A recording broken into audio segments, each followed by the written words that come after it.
Hynñiewtrep National Youth Front HNYF Sanaro Unit mentaka sngigala leit ben pynkhuid bet kier sawdong yau transformer daki lyngtang diengkseh ubadan hakashnong Sanaro West Jaiñtia Hills District khnang bakan long kala jingïada ki paidbah na kinu ki jingjia sngewsih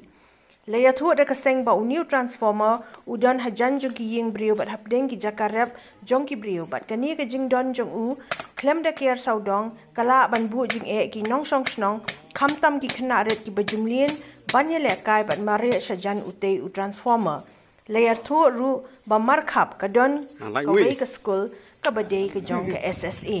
na kapor ka seng kala dep ban ujor shikitnat ka badai page ya ka boarding ni ka MeECL bakan le ka badon kam da ka baker bhayo utei transformer ubaladon na du usnem khat khandai spa prapunyo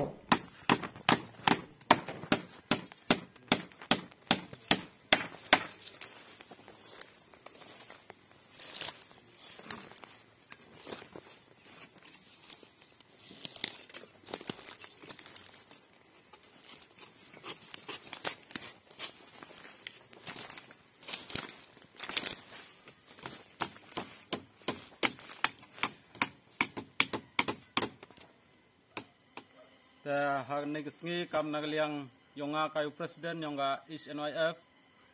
cirup bagi dekot bembar yonga the NEGLIGENCE da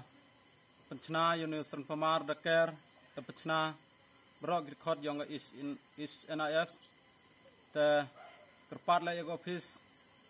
hapai go habyo go hapchna go nebha wa kini gideng kat kam wachna to digipat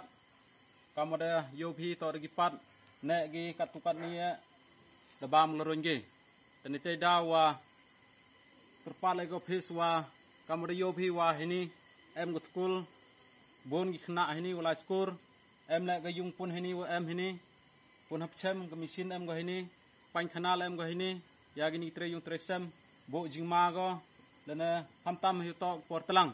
wa da like betko gini per kumem de gia gideng gu cha hini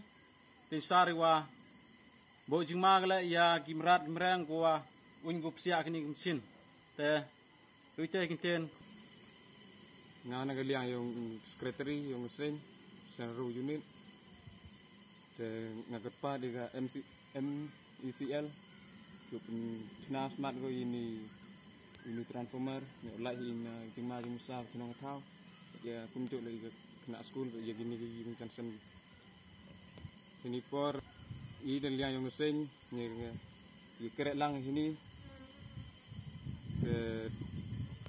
ni liang seng ni kerek lang ini no lai ni ginu ni jingma ni sngewsih ni shnong thau yung i